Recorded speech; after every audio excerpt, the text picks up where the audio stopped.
Thank you, Giuseppe. Okay. Is that one?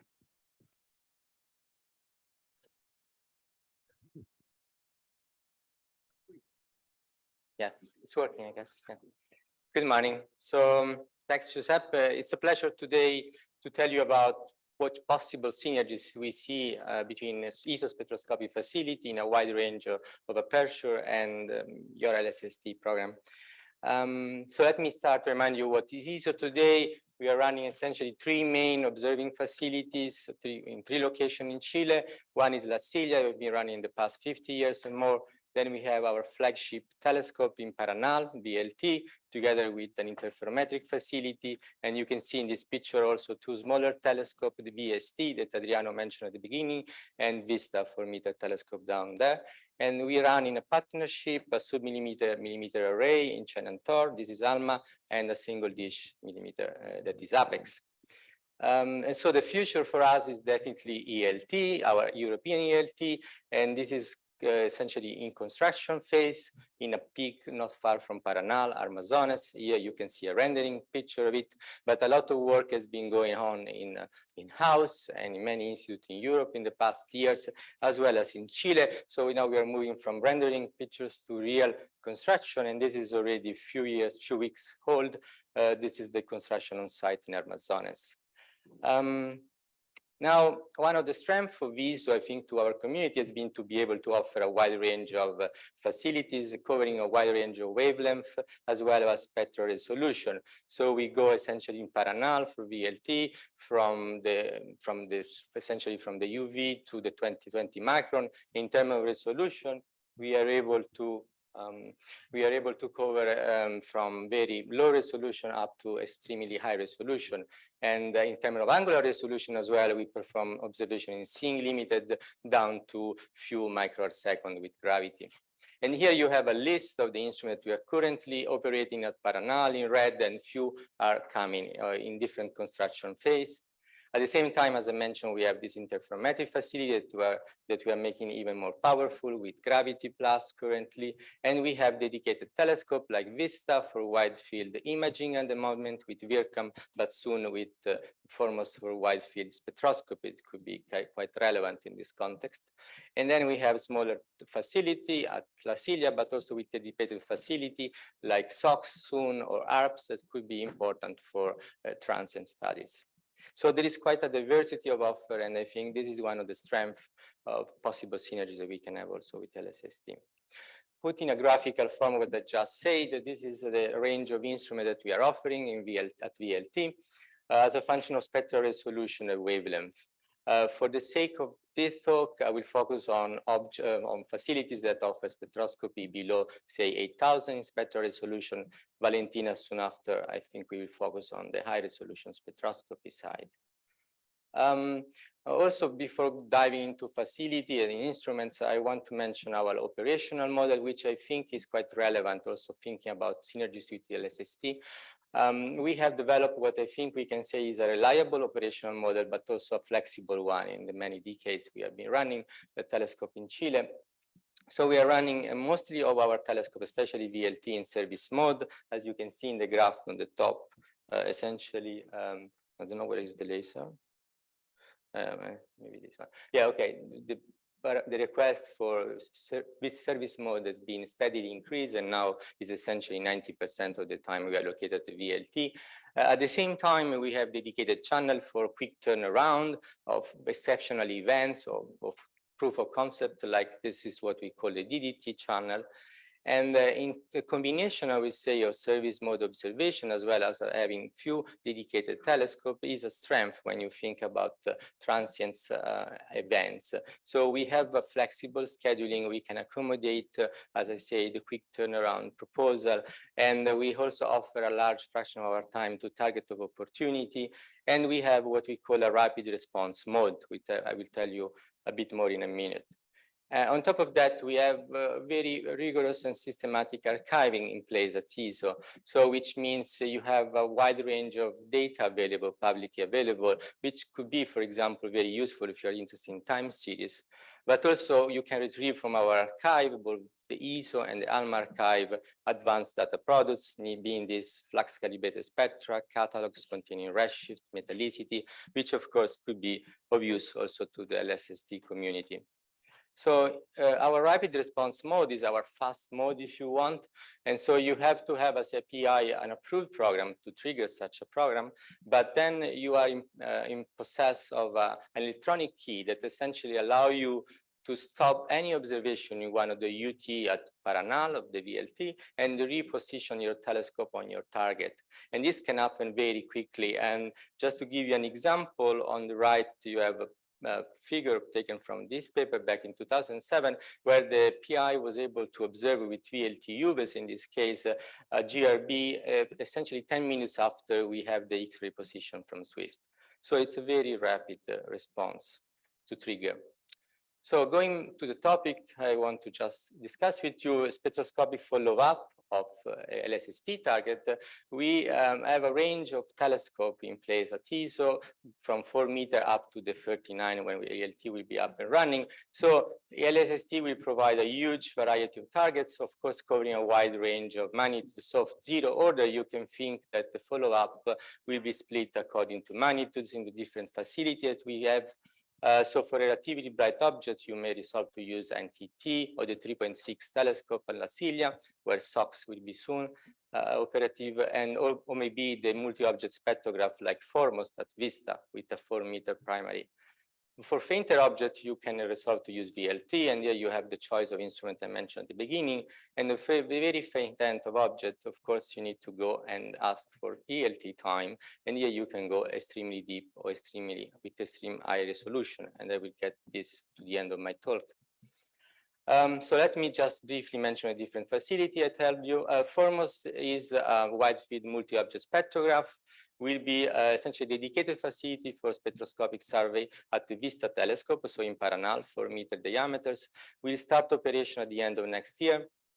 And this is the top level requirement, the specification for this facility. You can see we're talking about a wide field of view, 4 square degree. The field of view, a high multiplex in 2,400 fibers. This is a fiber-fed spectrograph, 2/3 of which will go to medium resolution and 1/3 for high resolution. To give you a sensitivity, chart to give you a feeling of what you can do with Foremost, of course, depends on what physical parameters you're interested in. But let's say you want just to get the redshift of your galaxy. So with Foremost in low resolution, in 2 hours integration, you can go down roughly to AB magnitude of 20 seconds. We also run Foremost as a dedicated spectroscopic facility. As I say, there is also a bit different operational model of what we usually do at ESO. We run in survey that we call public spectroscopic survey, so the raw data are immediately public. We have already allocated time for the first 5 years of the instrument. So from 2024, 2029, we have a survey plan. We include different survey, including key survey with millions of targets and more add-on survey. We will go with exposure times in roughly an average of 20 minutes with a wedding K distribution. So going from shallower survey to very deep pencil beam survey. And I flag here 4 of the approved survey that could have an immediate synergy with LSST or complementarity. There is a survey dedicated to transients, tides, and Kate. At the end of this session, we'll tell you much more about that. One survey dedicated to galaxy evolution, dark matter, that I will tell you in a minute. One survey dedicated mostly to AGN physics, and one additional survey focusing on strong lenses. And here the PI, Tom Collett, will have a dedicated talk on the strong lensing science collaboration session, I think, on Wednesday. So let me give you a bit more details. Waves is one of these Foremost survey we will be running. And here I think there is a complementarity to what we will be doing with LSST, with Rubin. The main question they want to answer is the nature of dark matter. And while in Rubin, we will be doing many different ways, including mapping structures in our Milky Way streams, as well as using weak lensing. The approach that Waves will take will be to produce a high fidelity group catalogs. We are talking about thousands of groups with at least 5 groups members. And then from the velocity dispersion of the group, you can have an handle on the mass of the halo in which you decide. So we're aiming to cover a range of halo masses between 10 to 11, 10 to 15. And so this, you will allow them to reconstruct the halo mass function and its evolution. Here you have a representation in the blue points, the prediction from Wave, and the dark curve is one of the predicted dark matter halo mass function as a function of the nature of the dark matter that you input. So there is strong complementarity, I will say, in this case. Changes instead as direct synergy with LSST, since changes will provide low resolution spectroscopy for millions of AGN that will be selected mostly based on optical variability using LSST Rubin photometry, and also SED, combining in this case Rubin with Euclid. And the science here will be on top of the light curves that already have from LSST. From the formal spectra, they can get the type of AGN they're observing, its redshift, the line fluxes, and so also have a line fluxes and also a line shape that can give you a constraint on the properties of the kinematic of the ionized gas and the host of this AGN. They will be doing the target disruption event follow-up. And this on the plot on the right, you have essentially what you can expect in terms of spectral resolution for TDE. And in terms of extremely variable AGN, they will be able to disentangle the contamination in the spectra from the host, recover the shape of the AGN spectrum that you see in blue, which then you can use to constrain the accretion model, the accretion disk model, and this could be a way to understand how this fast variability can happen. Now moving to larger aperture, so if you want to go into the fainter end of your distribution of targets, moons will be a dedicated spectroscopic facility at the UT, or under UT at the VLT. Here in this case, we are talking about the larger field of view we can cover from the VLT, which means 500 square arc mean, so smaller than foremost, but definitely, with an 8 meter primary diameter, you can go much deeper. 1000 fibers is the multiplexing, and we'll have low resolution that in one shot give you from 0.6 micron to essentially the end of H band, and also high resolution mode. And again, to give you a flavor on sensitivity, in this case, in 1 hour, you can go down to AB23 roughly, with a resolution of around 1000. So here there is complementarity. To give you a flavor of what moons can do with a large investment of time, this is what the GTO team will do in 200 nights. They will look at galaxy properties with high resolution spectroscopy, high signal to noise spectra in low resolution, as you can see predicted for star forming or a passive galaxy. And so essentially they want to recover metallicity, star formation rate properties, stellar population models, in a wide range of environment, going from group to clusters of galaxy to filaments. At the same time, this will populate our archive, so this could be a source of information for many of interesting LSST targets. But still, we are talking about an area with this depth of 11 square degree. But you can think that it's not inconceivable that after a few years of operation of moons, we may, when ELT is also up and running, we may devote one of the UT to a dedicated spectroscopic facility. In this case, moons could be the ideal spectrograph to put in this facility. And then if you can imagine that you can dedicate a few years of operation to running moons on wide survey, then you can go down to that MAB23, but in a much larger area, let's say a few hundred square degree. In 3 years of operations. So this could be, of course, could open much larger synergies with LSST. And this could be something that could happen in the future of the VLT. But of course, when you are interested in very large volume, then the UT were not conceived to have a large field of view. I told you 500 square arc mean, this is the maximum we can do. So you can imagine you want to have a dedicated spectroscopic facility targeting a very wide field of view. And I want to mention in this context, WST stands for Wide Field Spectroscopic Telescope. This is not an ESO project yet, but there is a large European and Australian consortium that got together since 1 year to perform and to apply for funding through the Horizon program and to perform a conceptual study. And on the top, you see where such a facility will position close to megamapper, but with much larger primary aperture and with a much larger multiplexing of MSC, at least what was originally MSC. Then, of course, the synergy with LSST will be, I mean, tremendous. You can think that you can have a dedicated WST survey for LSST galaxy, thank you, Giuseppe.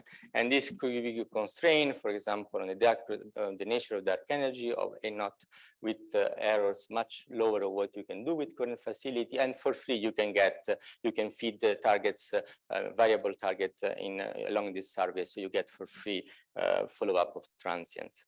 So let me come to ELT. So ELT, we had the same approach we had with ELT. We want to offer to our community a wide range of instruments that can cover a wide range of wavelength and spectral resolution. Here you have in the same plot wavelength versus spectral resolution. The first light instrument, Mikado, Harmony, and Metis, and the two second generation instruments for which we have completed the phase A, Mosaic and Andes. Taken from your science book, these are essentially the sensitivity limit for LST for, say, Lyman break galaxies or passive galaxies. And so in 1 hour, with the medium spectral resolution, you can go down 25 with the ELT, but if you push to 20 hours, you can go down to much fainter, to say 27. Essentially, just to give a graphical representation, with the ELT, you can essentially get a medium resolution spectra for every target that you will be observing with LSST, almost any target. And so the synergies could be, I mean, you can take advantage of the large aperture to go to very high spatial resolution. Of course, this could be possible for a selected and maybe not that large selection of targets from LSST, but for particular target, then you can aim to get high AO diffraction limited imaging using Mikado and complement this with AO diffraction limited integral field spectroscopy with Harmony. And this could be, for example, particularly interesting, for example, of mergers at high redshift or strong lenses at high redshift. If you then instead take advantage of the large aperture to go very deep, then this is something that Mosaic could excel in. And therefore, you can imagine you have you have selected the very high redshift candidate from LSST, and Mosaic will be able to provide you resolution, I mean, a spectra of such target with a resolution, a spectral resolution that is higher what JWST can provide you. And this could be particularly important if you want to constrain the UV X-ray fraction for this high redshift candidate, much better what you can do with the limited spectral resolution JWST.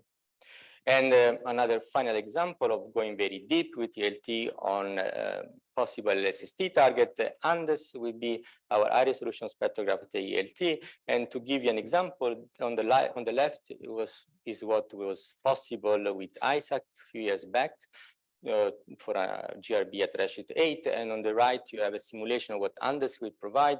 So the information that you can get is much higher on the host galaxy properties. And I see I'm running out of time, so I put up my slides, final slide conclusion here, just to say that we do see a lot of possible synergy on one side on massive spectroscopic follow-up of LSST target with our dedicated facility, but at the same time dedicated follow-up on very interesting target, even with the ELT. And I will not finish without reminding you that the ESO archive is publicly available, and this could be a great source of information for many of your targets. And thank you very much for your attention.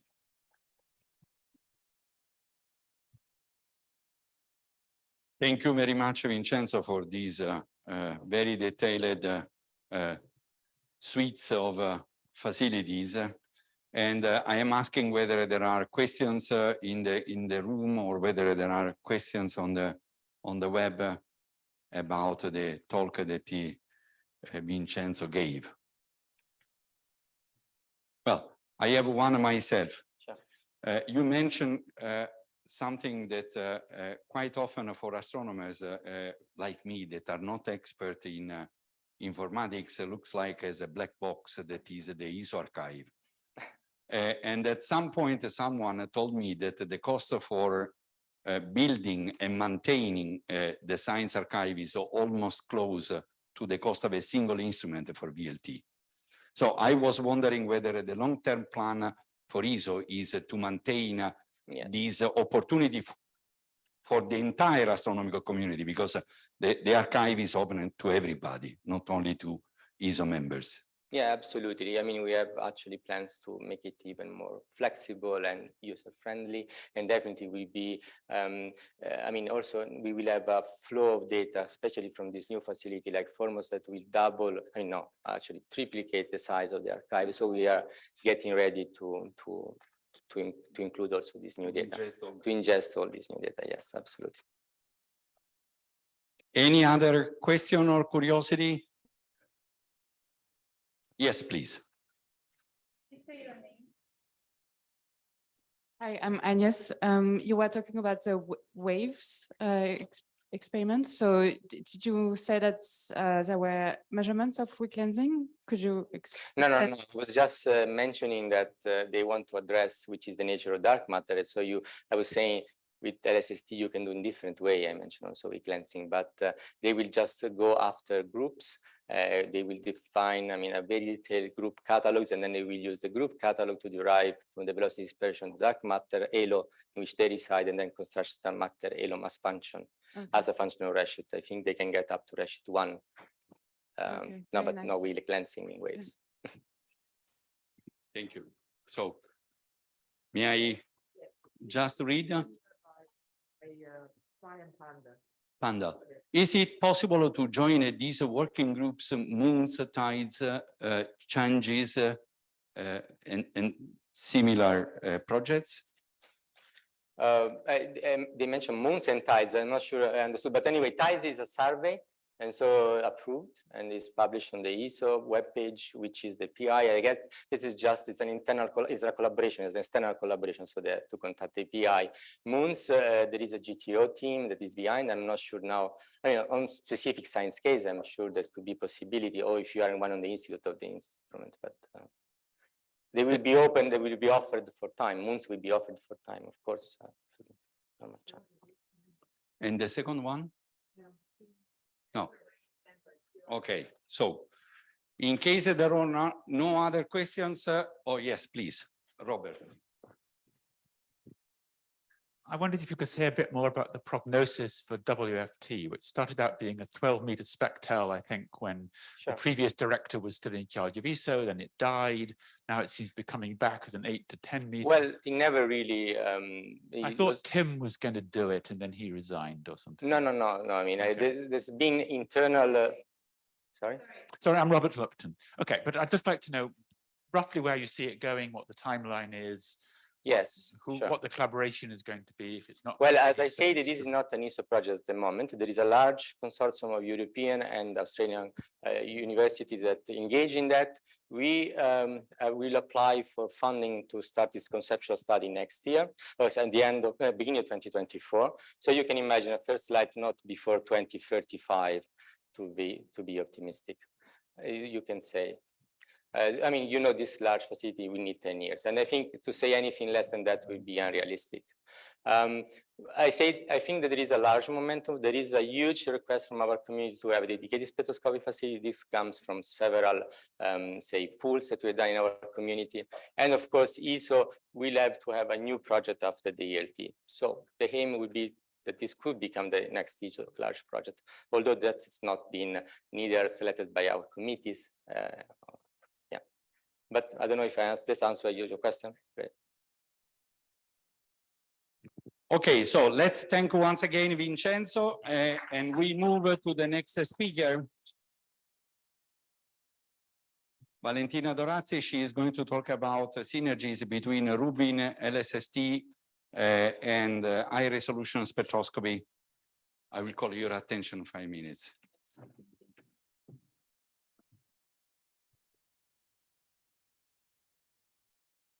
Okay, can you hear me? Yes.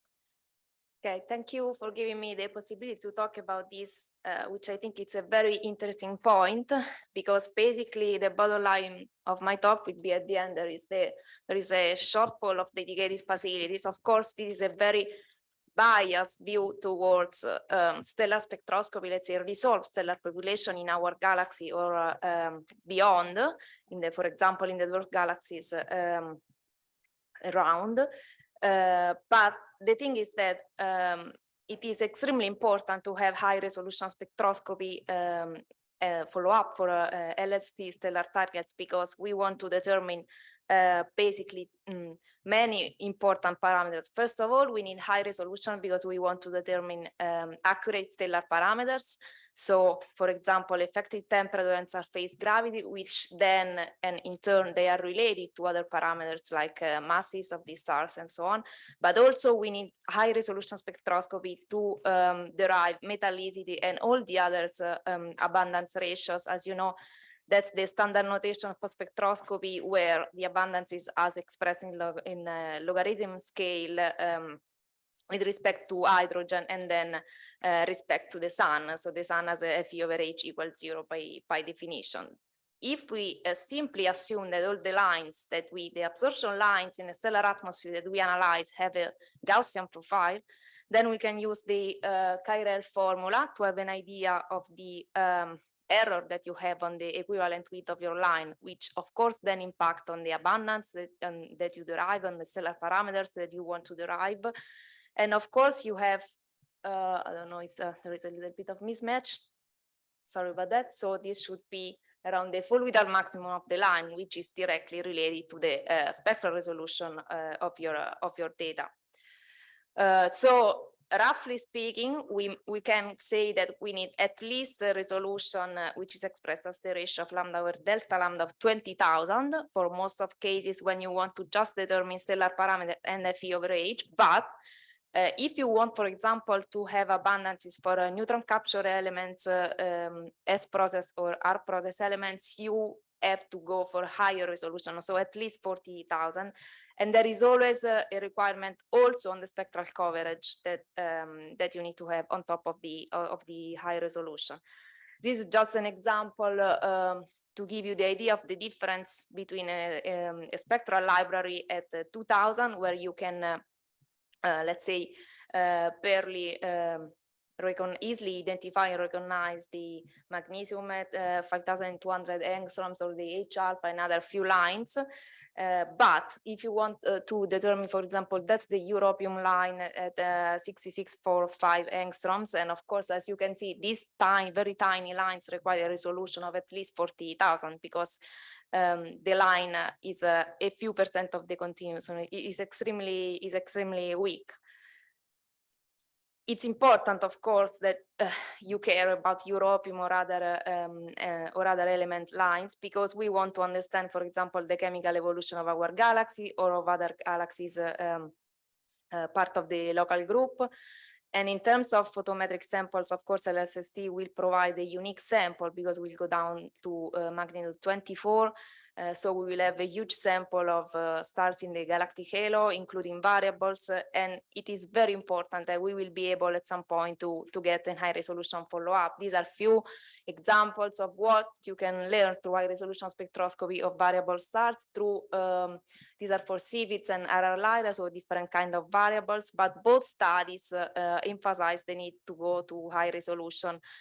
This is, for example, it's a result about the gradient, the metallicity gradient of the disk of our galaxy from CVIDs.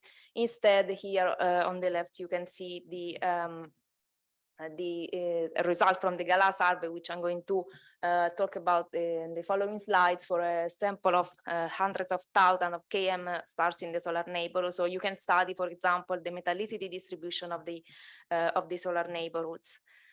So let's start with the GALA survey. The GALA stands for Galactic Archaeology with Hermes. Hermes, it's a high-efficient multi-object resolution spectrograph, which is mounted at the AET. So the former Anglo-Australian, now it's the Australian Astronomical Telescope. It's a 4-meter telescope. So as you can imagine here, there is pretty much no overlap with LSST stellar targets because the survey is focused on bright targets. So that's the magnitude distribution for different kind of targets and different sub-surveys within the main survey, let's say. As you can see, the blue histogram, it's the GALA main field, so it's brighter than V magnitude 14. It's a huge survey because it's actually now extended until 2025, so almost 10 years of investigating the stellar abundances for a total sample of 1 million of stars, but again, the resolution is it's 28,000, and you have 400 stars at a time, with the spectral coverage from the blue to the red, even though it's made of 4 different channels, but there are gaps between one and the other.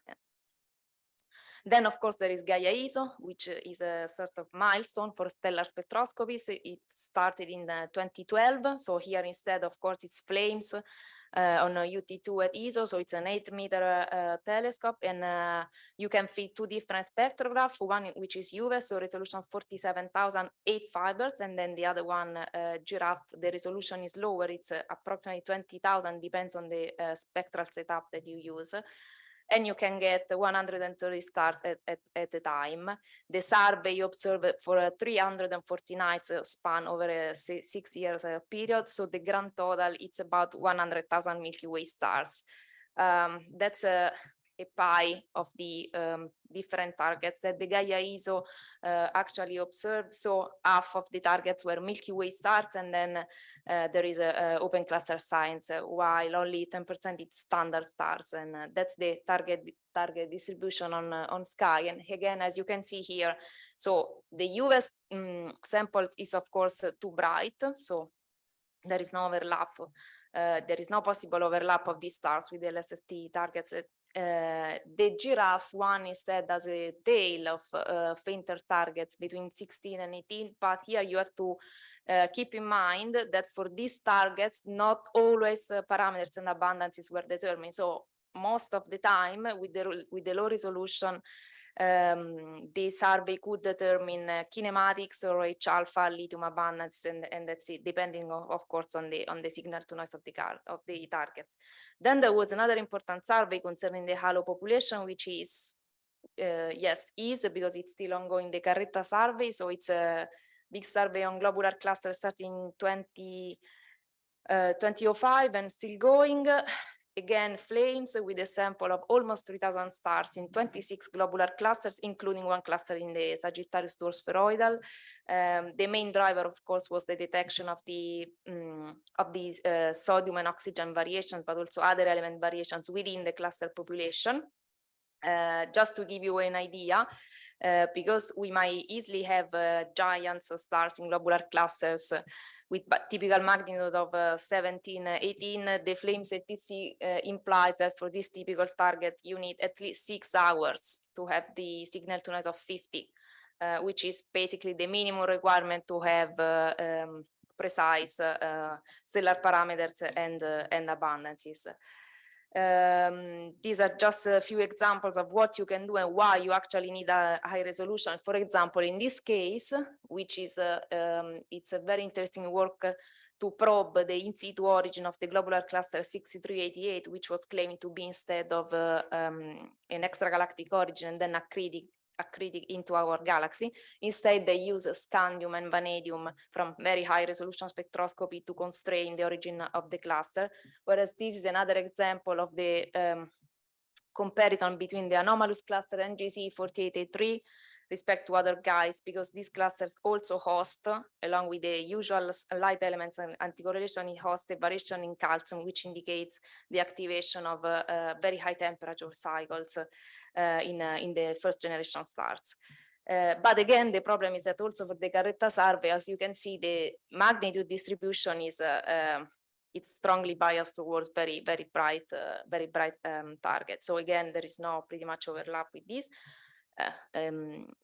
Of course, there is Apogee, which started in 2011, is covering both northern and southern hemisphere. Here, the telescope is at 2.5 meters. So, of course, as you can imagine, the magnitude distribution of these targets is peaking at approximately 11. So it's very bright targets. The last data release, which is DR17, contains 605. More than 600,000 targets, and the data release also provide the single spectrum, so the visit spectrum, and then the radial velocity and the combined spectrum, and then you can also have stellar parameters, which in this case also include the carbon over metallicity, carbon and nitrogen over metallicity, the rotational velocity, or the other parameters related to the spectra, plus they provide abundances for 20 species. These are, forgot to mention, sorry, it's the resolution is approximately 20,000 with 300 stars at a time, but it's covering the H band. So that means that, for example, if you want to determine abundances for neutron capture elements, you can only cover once the cerium line. Okay, so you have no information concerning the other heavy elements. And again, as I was mentioning, you need high resolution to get information on very precise kinematics, like for example in this plot here, where the authors were searching for multiplicity, so measuring the delta in radial velocity in the Sagittarius dwarf spheroidal galaxy. And you can use also the carbon over nitrogen ratios in open clusters as a function of the age to determine basically, so to establish a new age scale for clusters. But again, these targets are way too bright. Then there will be WIV instead, which should start operation in at the beginning of 2024, hopefully. So WIV is located at the William Herschel, which means a telescope of approximately 4 meters. It's the diameter of the field of view, it's 2 degrees. Now it's equipped, so the spectrograph is equipped with a MOS, so it's a multi-object spectrograph with almost 1,000 fibers per plate. Then you can change the plate when you configure the new field. Then there will also be 20 mini IFUs plus a large IFU. The multi-object will have a low resolution mode, so approximately 5,000, with a continuous spectral coverage from almost 350 nanometers to 950. And then there is a high resolution setup, which instead has the three different gradings covering blue, green, and red. Now WIV is designed such that you have 70% of the telescope that will be devoted to the survey, which is now expected to last for 5 years, but probably will be 7 years. And then there is a 30% of open time, which is accessible to the ING community, so to the Isaac Newton, but not, for example, to Italy, to give you an idea. We are actually involved through some of the surveys. So because this, as I told you at the beginning, this is a very biased view towards galactic astronomy. So there will be different galactic surveys. One of these is the one focused on the galactic archaeology, so star-stellar clusters, and will be observing low resolution and to get kinematics, of course, and high resolution mode to get instead parameters and abundances, and is led by Vanessa Hill. There are also Italy here participating, especially in this one. This is open clusters, and I'm part, for example, of the last two. Now, we will provide actually follow-up for the stellar targets to get kinematics for targets down to approximately 18.5. Here you can see the accuracy which is expected, so it's the error on the radial velocity as a function of the magnitude. So approximately less than 2 kilometers per second for stars, up to 18, but the determination of chemical abundance is limited to the brightest sample, of course. So again, no overlap with this survey. So we are in the north, but then for most, as Vincenzo mentioned, so I can skip the general characteristics of this project. For most, we have an important part which is devoted to the study of our galaxy, and also not just field stars, but also clusters, both open clusters and globular clusters. The 70% is of the time is for the consortium surveys, which has 5 galactic survey, 2 for the high resolution and low resolution for the halo and for the disk, and also the Magellanic Clouds, which is considered as galactic surveys. Then there are 6 galactic surveys which are part of the so-called community surveys. But just to give you an idea, also in the case of FORMOST, which again it's a 4-meter telescope, if we consider the magnitude distribution of the targets for the Milky Way high resolution, then of course there is no overlap with maybe there is this tiny fraction of targets that can overlap in terms of magnitude with the LSST. Again, also, if you look at this is a community surveys from the API is Asa Scuola-Dottir from the University of Florence, and it's focused on the dual spheroidal galaxies, so Sagittarius, Fornax, and other sculpture and other systems. But again, the low resolution targets, so I remember 5,000. They can extend up to 20, but these targets will be basically almost observed to derive kinematics information and maybe to measure some iron lines, but this has to be yet tested on in reality. But the high resolution target, of course, we will have only a small tail, fainter than 17. So we are talking about a few hundred targets, not more. And just to give you an idea, to get like the signal to noise of approximately 50, you need to integrate for 24 hours in this case for targets at the magnitude 17.5. Then of course there will be moons, but moons will be in the as Vincenzo said, so I can go quick, will be in the near infrared. So we are going to miss a lot of information available from the optical spectra, especially for the heavy element abundances. Now there are also two facilities which are in they are approved from ESO. I think they are in phase A. One is Cube. Unfortunately, because it's in the blue, it's a very efficient spectrograph. So this is the efficiency as a function of resolution compared to other spectrographs such as Extruder or UV. So it's way more efficient. It's in the blue at the resolution of 20,000. The science is very specific. One of the science drivers is the determination of beryllium, which is available to us only through the line at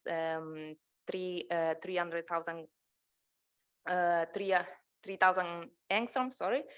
But of course, the target of this instrument will be very, very bright. Then there is MAVIS, which is imager and spectro assisted with the multi-conjugate EO system. The field of view of the spectroscopic eye view is quite small. It's 9 arcseconds, so approximately 3 by 3.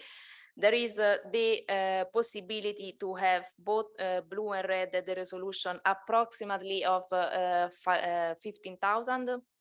And this is an example of what we might expect to see for a spectrum of PCV. These were simulations to carried out to see the effect of resolution. Because it's an 8-meter class telescope, we might expect, of course, to go fainter than, for example, I don't know, for most.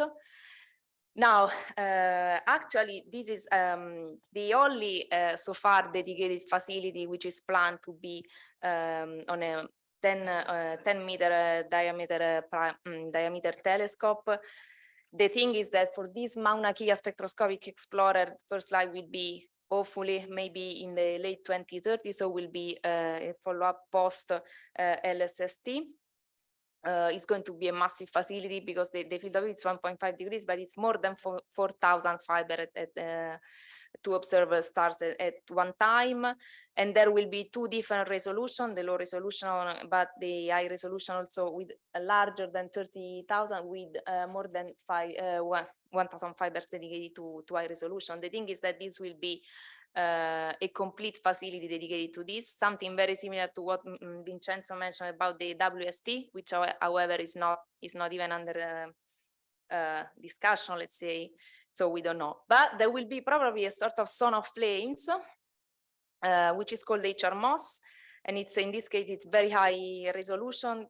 The goal is to have also a large spectral coverage. These are some simulations that I ran last year in order to evaluate if we need a resolution of 40,000, 60,000 multi-object, but the maximum limit will be approximately around 16. So again, this is now will be the right facility to follow up your favorite LSST stellar targets.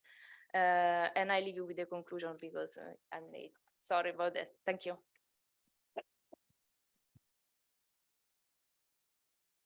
Thank you very much, Valentina. And now we have time for one or at most two quick questions from the audience. Anyone on the web? We don't. So I have just a curiosity. what do you think is the current, do we have?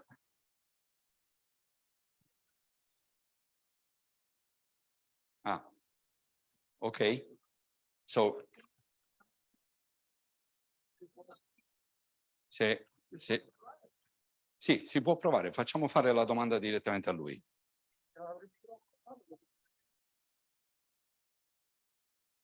Just 1 second, because we are trying to give the opportunity to Simone Zaggia to ask directly on the web his question. Okay, can you hear me? Perfect, perfect. Okay. Okay, just there is an opportunity that maybe has not been mentioned, but flames, the positioner of flames has actually 2 plates that has never been used. And since the beginning of the project, they have been planned for a new, for a second, better, a third spectrograph beyond UVES and Giraffe to be placed on the same Nashmit platform. I don't know if this is an opportunity since you have already an 8-meter telescope with a facility for positioning on a 1 square degree field of view, and you could just implement only the spectrograph that you like. Since you are going high resolution, you may have those 100 objects at a time to be placed and to have a resolution up to 40,000. I don't know if Vincenzo is aware about this or if there is anything else ESO can do.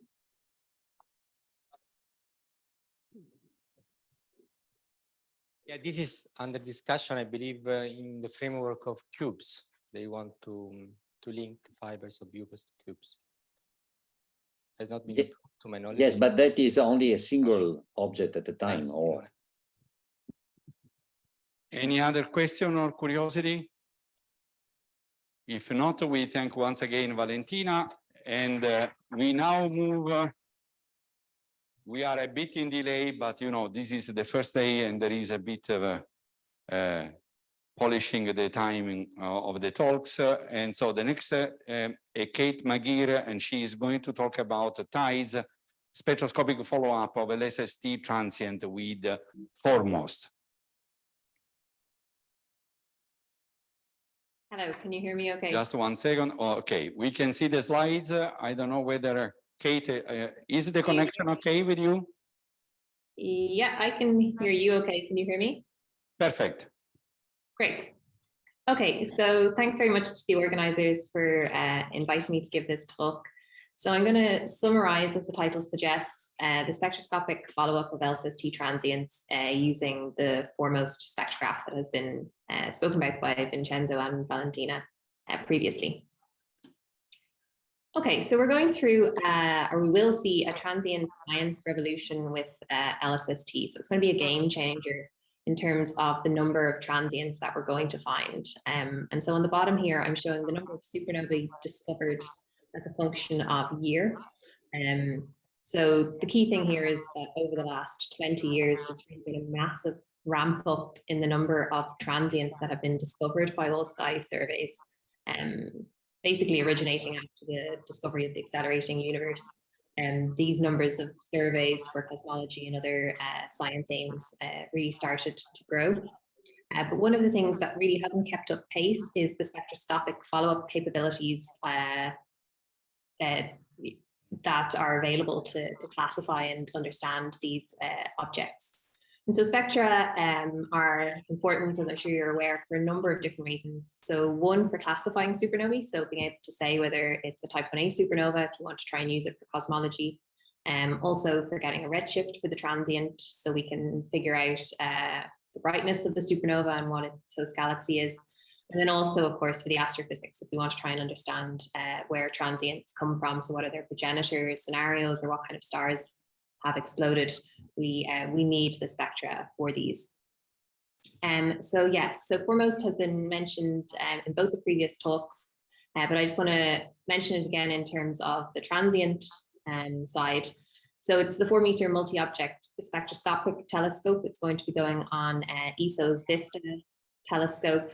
It's a fiber-fed spectroscopic survey, so it's going to cover 4 square degree field of view, and it's got 2,400 fibers. So hopefully this little video will play okay for you. But this is some of the fiber positioners. So you can see they very slowly move. So this is from the prototype.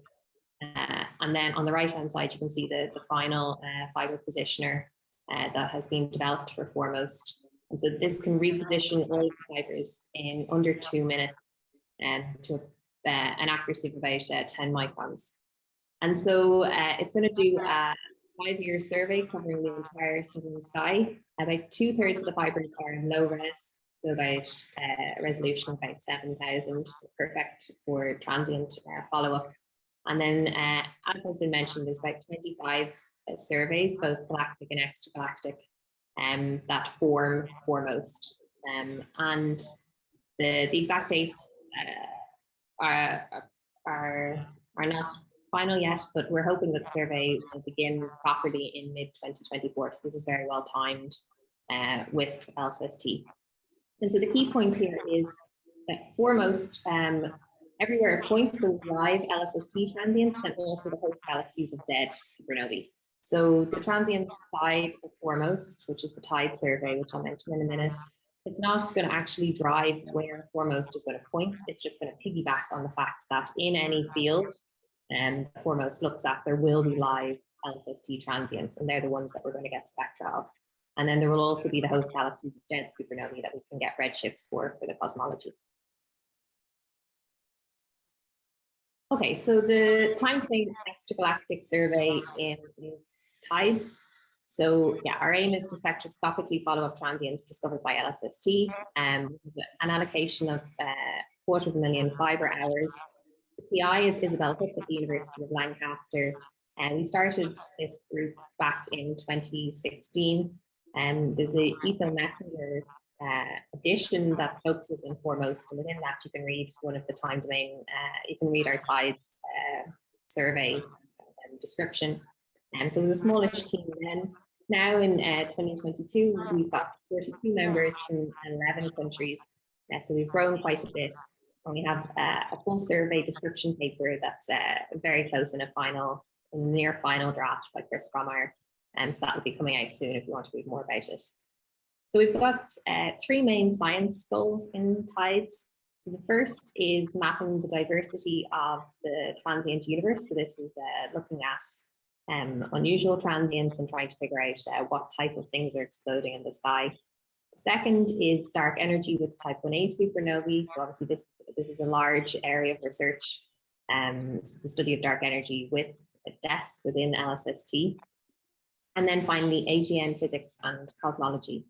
So these are the 3 main science books. I'm just going to mention each of these briefly now. So the first is the diversity of the transient universe.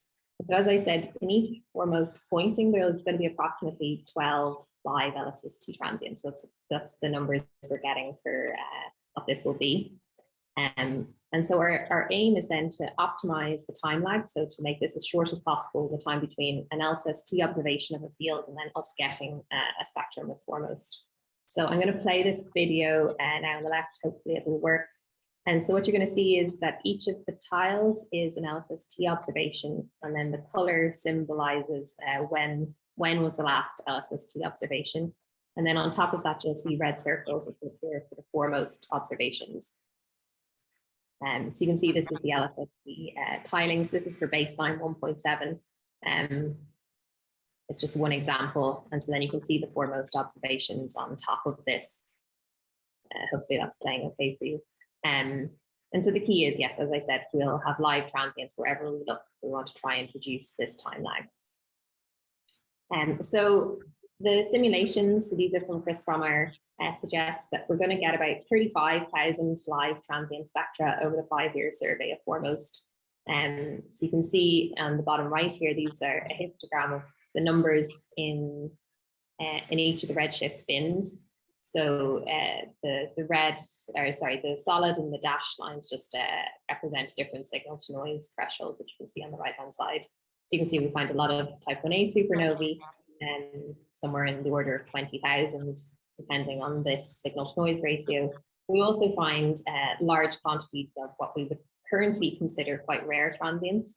So faint type 1a supernovae, superluminous supernovae, we're getting samples in the orders of a few hundred to a few thousand. This is really going to be a game changer in this respect.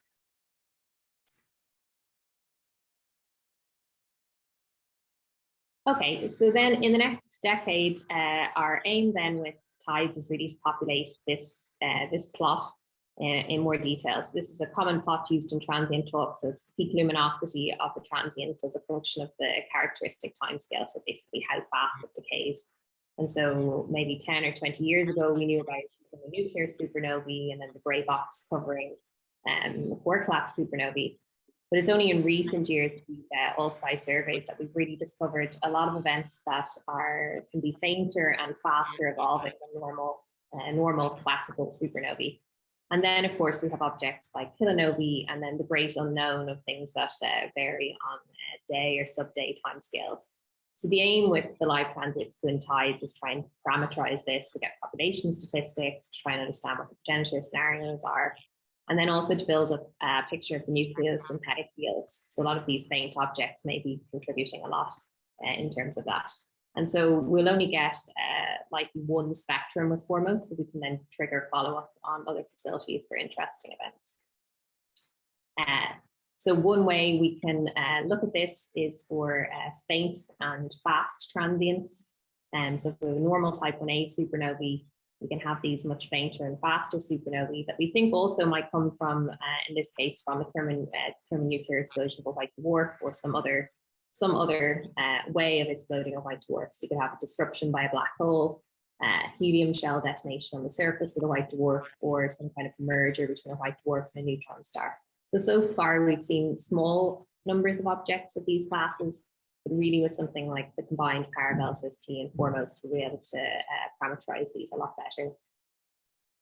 In terms of the supernova 1A cosmology then, the simulation suggests that we're going to get about 20,000 spectroscopically confirmed type 1As and foremost. So this is going to be a much larger sample than the best current samples. So ZTF will find, we'll probably have a few thousand in the final sample. So this will be a lot bigger than this. So traditionally we use spectra to spectroscopically confirm the supernovae to say, yes, this is definitely a 1A. And so we will do this for foremost with 20,000 supernovae. And then we can also use these these spectra that we'll get for photometric classifiers. So in the bottom left here is just some simulated spectra from foremost at different magnitudes. So you can see the different ratios of signal to noise as you go to fainter objects. But the other key thing that is a large focus of DESC is the photometric typing of type 1A supernovae. So in this case, you say, okay, I don't have a spectrum for these particular objects, but I can try and understand if it's type 1A from its light curve. One way of really helping with this is to get the redshifts of these objects. You can go back after the supernova has faded and take a redshift of the host galaxy. So this is what we call our dead type 1A supernovae, or potential type 1A supernovae. And so for this, then they can be put on a Hubble diagram for cosmology. And so there have been simulations, this is work by Vincenzo, looking at Hubble diagrams. So this is combining the hosts in blue. So these are the ones without the spectroscopic confirmation. The orange are live type 1A supernovae, and then the red are the AGN. That will also be studied as part of TIDES. And so we can combine these as a function of redshift to get a new Hubble diagram. And so then there are some predictions of, obviously these are predictions of what this will mean for the cosmological parameters, so W and omega matter. So the dark energy survey would have produced these kind of contours that are shown in gray from a much smaller sample of supernovae, but TIDES will do much better. So even with this 20,000 spectroscopic confirmed, we'll get a lot better constraints. This will be the largest cosmological sample of type 1As ever. And then the AGN, physics and cosmology. So AGN can also be used to standardize the candles.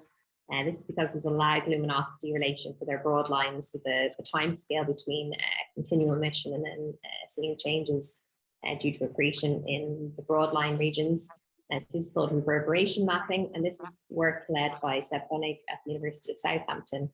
And so the idea here is to take repeat observations of AGN in the deep fields of foremost, so the number of deep fields within foremost, to go back every 2 weeks and to monitor these events. And so for this to be able to get, the aim is to get 700 AGN measurements out to a redshift of about 2.5.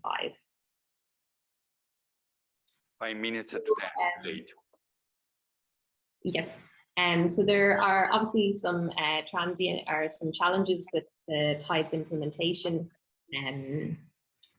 We will get the alerts from LSST, and so then we want to feed this back into TIDES. So this will go through some of the community brokers like Lasser, and so we'll have our TIDE selection function, which will go into foremost. And this will then, so if we find a new transient with LSST, we want to be able to put the foremost queue for the next evening, or as soon as possible. So we need to update the database, and then those fibers need to be allocated along with everyone else's survey. And then foremost will observe. And then one of the key things that we're doing is then releasing quick spectra and well, so releasing the spectral classifications and the redshifts for these transients to the community. So there are a number of challenges within this that the TIDES group within Foremost are trying to address along with the desk. Okay, so then just to summarize, we're going to be mapping the diversity of the transient universe. So we're expecting to find about 35,000 live, or to get about 35,000 live transient spectra with Foremost. We're hoping for about 20,000 spectroscopically confirmed 1As out to a redshift of 0.6. And then another up to 50,000 host spectra to a redshift of 1. So this will be the largest sample ever for cosmology. And then we'll also really tie down the Hubble diagram at higher redshift using the AGN reverberation mapping, so getting about 700 AGN to a redshift of 2.5. So I think it's a really promising time, a really promising instrument for really exploiting the science from LSST. Okay, that's all from me. Thanks very much. Thank you very much, Kate. So it's time for questions or curiosities or doubts. Any question on online?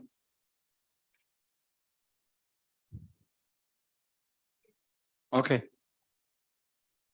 Okay. Please, who is the... Okay.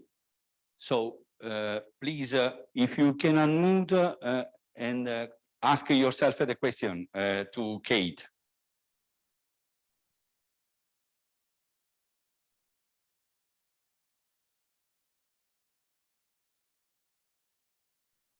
Should I be able to hear anything? Just 1 second, because probably he's unmuting himself.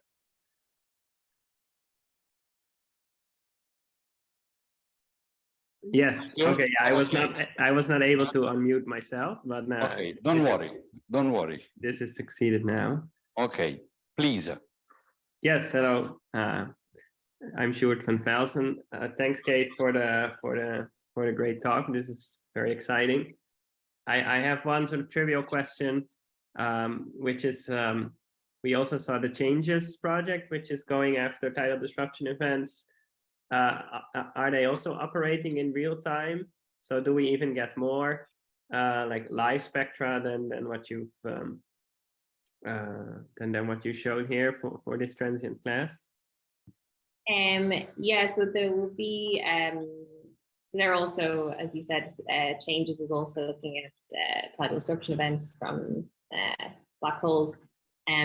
So one of the issues is that Foremost is it doesn't in general do repeat visits. So for the wide field or the wide survey, apart from the deep fields, it doesn't actually go back. So really, in most cases, we will get like one spectrum of each transient, and in that case, we're already targeting all of the LSST transients would be in that field, if that makes sense. So it's not necessarily that we're limited in our fiber allocations. It's more the overlap between LSST and tides that is the limiting factor. Okay, thanks. And yeah, just to remark that with the TDE group in Rubin, we're working on building a filter for photometric classification. So I guess I was wondering, are you planning to use the photometric information in your classifications as well, or will you do them based entirely on the spectra? No, it'll definitely be both, and I think actually that would be really useful for contamination in the first years of LSST, when we'll be less likely to know what's going on in the center of those galaxies. I think, yeah, that would be really good. Great. Thank So you very we much. are a bit in delay. We have to move